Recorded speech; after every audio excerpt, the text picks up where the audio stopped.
Well, here we are in the suit-up room prior to launch, and we get our suits on and we get the pressure integrity checked. And here's Stephanie with her helmet on, and we spend about an hour in the suit-up room, and we walk out for walkout. I'll let you listen to some of the audio.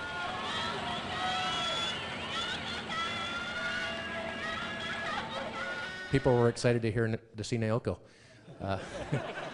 Here's Discovery out on the pad, and here we are on the pad service waving up to Chris Cassidy, who is our C-squared up in the crew module.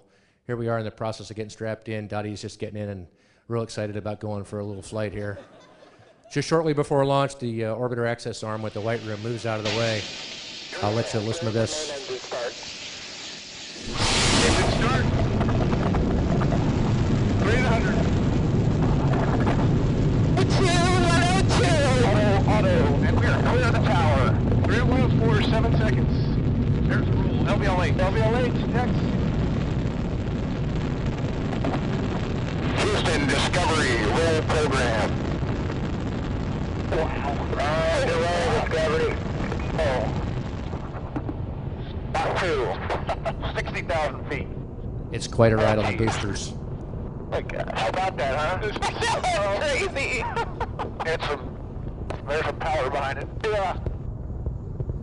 Now the boosters, as everybody knows, burn out in just over 2 minutes. It's a loud bang on orbit. This is a really neat shot of from the booster themselves, the camera, as they separate and fall away. After the boosters come off, it smooths out, and goes back to 1G, and it's a real smooth ride then, and acceleration continuing all the way into MECO.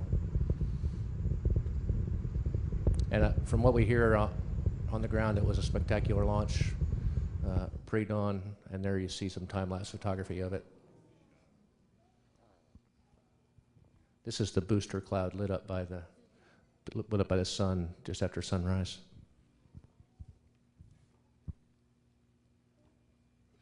And once we're on orbit and we jettison the external tank, Rick and I unstrap very quickly so that we can get some footage of the external tank.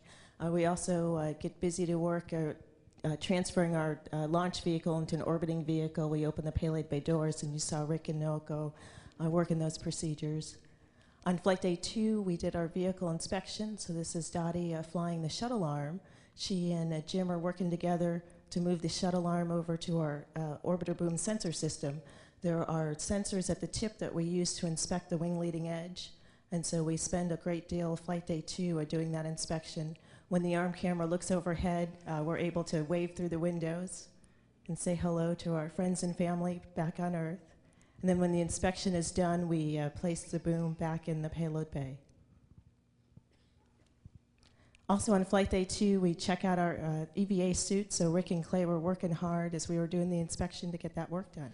As we near the station, we do some big burns. There you see some M&Ms flying by. This is a view from the station of one of the rendezvous burns. And on the flight deck, we're all very busy. We have jobs to do to get us ready to dock, and Stephanie's shooting the handheld laser at the station to see how fast we're approaching. And now you get a look from the station perspective as we start our rendezvous pitch maneuver. And then we show our perspective of that same pitch maneuver as you see how beautiful and how large the station is as we approach. Begin overlap. Looks good, visually good, good rate. Half overlap. 2 inches. Easy Capture. Very nice. Station. Houston and station. Capture confirmed. No flashing lights. Station's in free drift. Awesome. Discovery copies free drift. Close that TA quick before we go by. Flight control power's off. Nice job, Dex. Station free drift confirmed. Discovery arriving. So once we get there, we get to open the hatch. What's happening? Listen for all the languages spoken here. Good to see you. How you doing? Great to see you. Great to see you. Konnichiwa. Banzai! And then once we come across the hatch, there's lots of hugging, lots of hand slapping, lots of photography and videography. But we're all very excited to see our friends on the station. And on flight day 4, Stephanie and I manipulated space station robotic arm and retrieved MPLM multipurpose logistics module Leonardo from the cargo bay and installed on a space station Nader. And the robotics workstation was in a US laboratory. And here is MPLM inside view. It's still clean before starting all the transfer, and now we started transfer. Soichi is carrying a wastewater tank, and Dex is carrying a material science furnace. It looks a keg of beer, though. And I'm working on a Lyo canister, and there are lots of items. We transferred more than 6 tons of supplies, and Jim is carrying from behind the racks. Well, it's time to get ready for spacewalks, and Rick and Clay's favorite part of every day was right here, putting on the mask. Nothing got better than that. They would breathe pure O2 before they go out into the EVA. And here you can see Tracy Caldwell and myself. Tracy's on Expedition 23, and now Dottie joining us. We're putting Clay into the airlock, getting ready to send Rick and Clay out to do one of their 3 spacewalks. And here you can see Rick as he's exiting from the crew lot. Yes, and the first thing I had to do was pick up this FGB. It's basically a grapple bar that we're going to attach to the ammonia tank. Of course, under the watchful eye of Dottie, as we worked, we made our way to the payload bay, and there's Clay on the left and me on the right. We basically disconnected this large 1,800-pound ammonia tank from the structure, and Clay lifted it up over his head and held it there while the robotic arm would come in for a grapple. So we had Stephanie and Jim working the robotic arm inside the laboratory while Clay held this 1,800-pound tank, and I kind of just cheered him on. They came in and grappled this tank, and then they moved it. This is the new ammonia tank, moved it up to the space station, and we temp stowed it. So then on EVA-2, we disconnected the old ammonia tank, but we had to have a place to temp stow it. We used the CETA cart, which is basically just a mobile platform that we use to store things on. Here we are setting up the CETA cart, and basically what we did was use a series of straps, 6 adjustable tethers is what we call them, and we tied this 1,800-pound, this old 1,800-pound tank down to the CETA cart and temp stowed it there while we went to install the new ammonia tank. Dottie was our quarterback on the inside of the shuttle, and she did a great job of telling us what to do on the spacewalks, but unfortunately not everything goes as planned, so you'll see me here kind of using significant force against the ammonia tank to try to get it to seat one of its soft docks, but then that didn't work, so we got out another tool called a pry bar. We messed with that for a while, and of course that wasn't very successful, so then we went to the super screwdriver approach, and we used one of those space screwdrivers to try to push the detents out to get it in, but no joy there. Back to the toolbox to get our huge and very destructive looking ball peen hammer that's coming out here. Of course, that was like hitting the Empire State Building with a wooden mallet, so that didn't do too much either, but after the great work with the ground team and the great work of the team on orbit, we were able to drive those bolts and finally get it locked down nice and tight. This is a picture then. Once that was complete, we were able to restore the connections to allow ammonia and nitrogen to flow into the tank, and that's what Rick's doing right here with one of the fluid connectors. And finally, the old tank has to go home for refurbishment, and you see Rick on the right and myself on the left in a foot restraint, and we're putting that old tank back down so that we can bring it home and hopefully have it refurbished to take back to orbit one day. Finally, when all the work is done on the outside or at a certain work site, you have to pack up all your tools. You get a great look at a camera floating around there. Finally, we get to come in. One of the things we like to do after that is to relax a little bit. Tracy and Jim are pulling us out of the airlock. They fasten us up onto our restraints to keep us against the wall. You get a little look at gravity or no gravity with our tools and things, and Rick and I are ready to relax, clean up a little bit, and have something to eat by this point. And make a face or two. And we had quite a bit of samples to transfer. This is TJ and Naoko and I working to transfer some samples from the Japanese experiment module to the mid-deck. We had a freezer there called Merlin where we stored the samples. We also took some samples from the -80-degree laboratory freezer on station and also stored those on the mid-deck, and another freezer called Glacier. So this is Soichi and Naoko working to get those samples in the container to go inside of glacier. And it is very cold, so we have to have gloves to handle that equipment. And we also transfer water to the space station. So this is Dex doing water collection. We also take samples and inject some biocide. But once all that water is collected, we transfer it to the space station. And we also spend some time with a little bit of house cleaning. This is Rick tidying up the airlock. Some of the high traffic areas where we eat or there are a lot of people gathered, we have to clean up. And occasionally we get a little time out for some nutrition. Down in the service module, trying out some of the Russian fruit drinks. There's Soichi. And playing with your food is encouraged in space, though it can cause dental damage of a different kind. We call this stiction, fun with water. So veterans know just the right amount of blowing on the water to keep it moving the right direction. Here's Naoko putting a cherry blossom. Nice job getting it in there. Isn't that pretty? But once in a while, that water will start to drift away from where you want it to go. Don't blow too hard. Oops. That's more fun, though. You have more targets to go after. And during the very busy mission, we had several chances to have dinner all together with station crew members. And here is inside the Node 1, there's a dinner table. And one night we had a sushi party.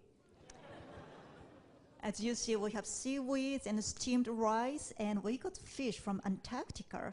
They use very similar freeze-dried fish. So we got it, and here is our commander, Dex, and Russian commander, Aliak. So it's very international, and I appreciate our international friendship. Well, just like on Earth, we enjoy working out, and it is extremely important in space. It keeps us fit for the 2 weeks that we are not experiencing gravity. So you saw me biking, and then Dex was working out on ARED. And also in space, we grow because we don't have gravity compressing our backbone. So we had to measure ourselves, and now I can tell my little sister that I'm an inch taller than her. At the end of a long day, it's nice to find a spot to sleep. Dex had the flight deck. Jim's here on the floor of the mid-deck. Clay is on the wall. Rick is on the lockers. Stephanie usually slept on the ceiling. And Naoko and I found a nice little cozy spot between some bags in what we call the ditch on the...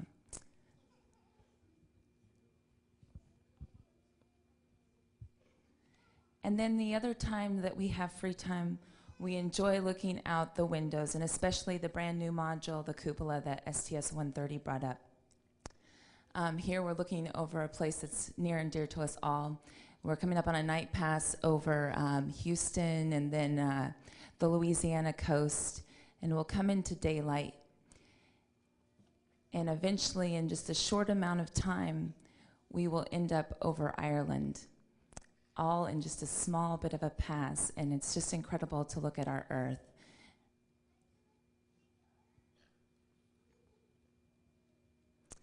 And here we got a chance to look over the coast that we would soon be landing at, and there's Florida. Then we will go over the Bahamas, and eventually you'll see Haiti. And the colors in space are so vibrant. Also, the storms are incredible to watch, to look at the stars. We had the crescent moon while we were up there. And then the auroras. It just is quite the sights to see, and you can never get bored.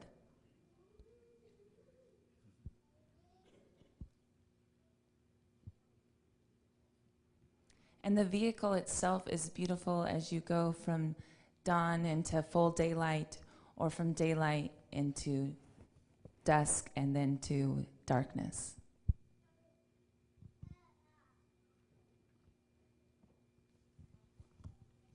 And more transfer.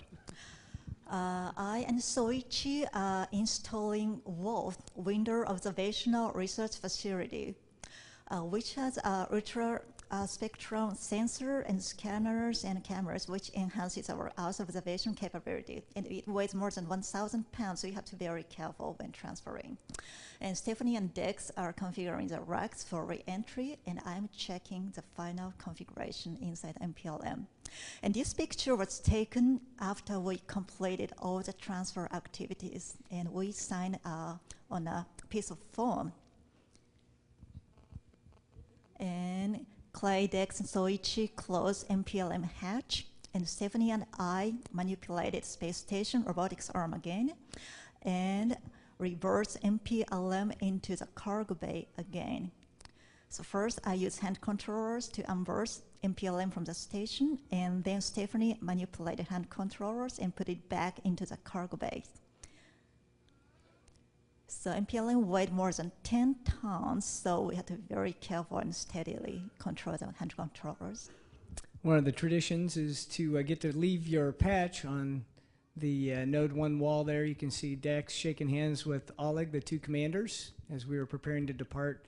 And here's our final farewell before we cross back over the hatch into Discovery for the last time. Discovery departing. Our undocking occurred at night over the west coast of the United States. We backed out to around 400 feet and then began a lap around the space station that was just nothing short of spectacular for the views that we saw. We're used to seeing this in the simulator, and this is the ultimate high definition, seeing it with your eyes. Here we are crossing by Lake Michigan and Chicago, straight down below the station as we were looking on it. And then you'll see here coming up on the Atlantic coast with Cape Hatteras, the furthest point off to the left. As we complete the fly around there, we see the station from the backside, and looking at the horizon. It just was one of those things that we'll all treasure for the rest of our lives. And Discovery Station on the big, we have a great view later of the SM. You guys can come up to the overhead window and wave to us. Everybody wave.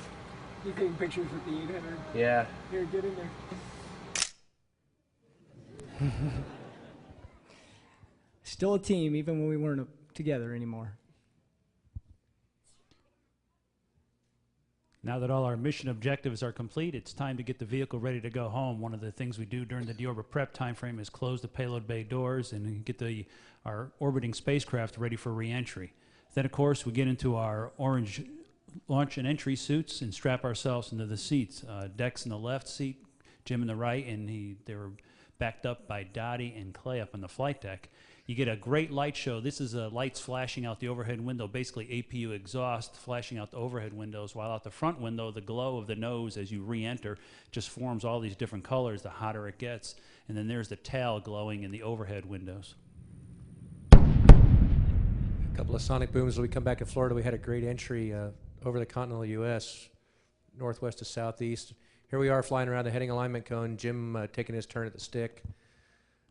And then we rolled out on final. Jim got the gear down right on time at 300 feet. And this was a lot like training. Brought it into runway 33 at the Kennedy Space Center on a beautiful morning. Thanks to Brian Lunny and his asset entry team for making that happen for us. Jim gets the shoot out, and we bring the nose down and roll out there on runway 33. Just a fun way to end a spectacular and very successful mission.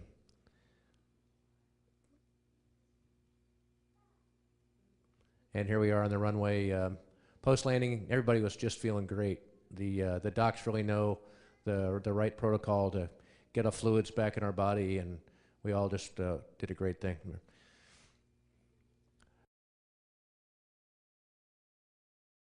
We get our suits on and we get the pressure integrity checked. And here's Stephanie with her helmet on, and we spend about an hour in the suit-up room, and we walk out for walkout. I'll let you listen to some of the audio.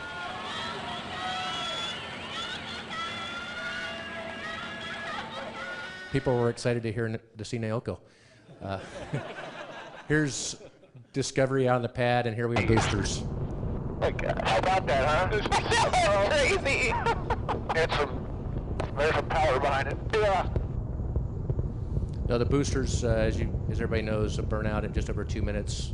It's a loud bang on orbit. This is a really neat shot of from the booster themselves, the camera, as they separate and fall away. After the boosters come off, it smooths out and goes back to we are on the pad service, waving up to Chris Cassidy, who is our C-squared up in the crew module. Here we are in the process of getting strapped in. Dottie's just getting in and real excited about going for a little flight here. Just shortly before launch, the orbiter access arm with the white room moves out of the way. I'll let you listen to this. Engine start. 300. Auto, and we are clear of the tower. 3 7 seconds. There's the rule. LVL8. LVL8, next. Houston, Discovery, roll program. Wow. Discovery. Oh. About 60,000 feet. It's quite a ride.